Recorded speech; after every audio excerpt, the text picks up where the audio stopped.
Hallo und herzlich willkommen im Applikationslabor von Hunterlab Europe. Mein Name ist Elisabeth Schlegel und ich gebe Ihnen heute einen Einblick in die Farbmessung mit unseren Geräten. Mit dem Spektralphotometer Aeros von Hunterlab können Sie die Farbe und insbesondere auch den Gelbgrad von transluzentem Granulat exakt bestimmen und vergleichen. Da die Oberfläche von Granulat sehr uneinheitlich ist, empfiehlt es sich, eine möglichst große Messfläche zu erfassen. Deshalb wird der Messkopf über dem Rand einer Probenschale positioniert, die sich dann unter dem Sensor hindurchdreht. Bei der Messung werden dann automatisch 35 Messblitze in 5 Sekunden aufgenommen und deren Mittelwert ausgegeben.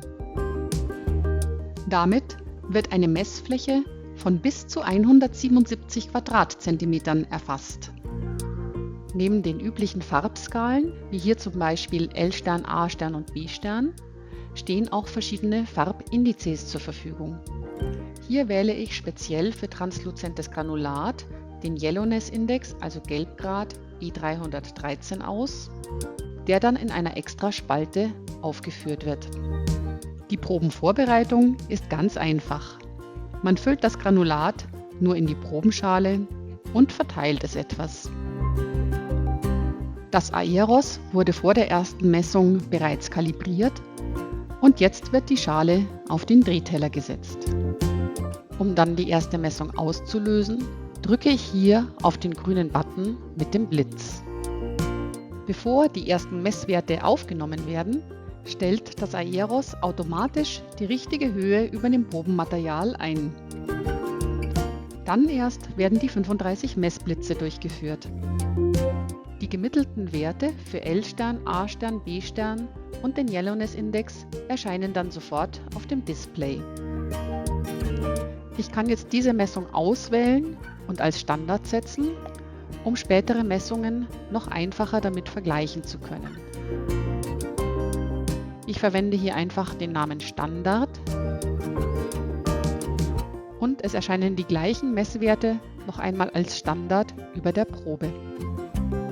Um sich auch die Differenzen zu weiteren Proben gleich in der Farbwertetabelle mit anzeigen zu lassen, wähle ich bei den Einstellungen die Farbskalen, dort die Farbskalen-Differenzen und bei den Differenzen zum Beispiel den Farbabstand DE-Stern 2000. Damit hat man in der Farbwertetabelle nun weitere Spalten für die Differenzen, in denen für die erste Probe, die ja identisch zum Standard ist, 0 steht.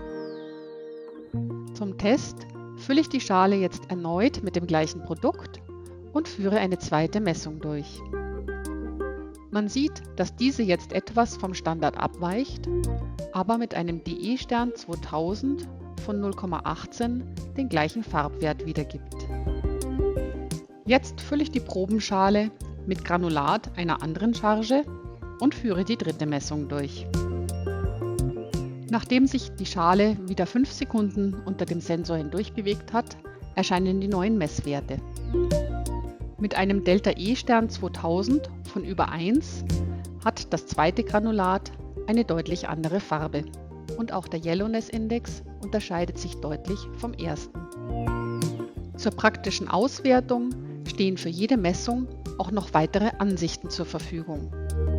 In der Spektralwertetabelle können die Reflexionswerte von 400 bis 700 Nanometern in 10 Nanometer Schritten verglichen werden. Das Spektraldiagramm stellt die Kurven der Messungen mit einer anschaulichen Farbverteilung dar. Im Trenddiagramm kann man gegebenenfalls eine farbliche Entwicklung verfolgen und im Farbdiagramm erkennt man deutlich, dass Probe 1 und 2 sowohl farblich als auch in der Helligkeit nahe beim Standard liegen, Probe 3 aber etwas röter und deutlich weniger gelb ist. Die Easy-Ansicht ist dann sinnvoll, wenn man immer nur die letzte Messung mit dem Standard vergleichen will.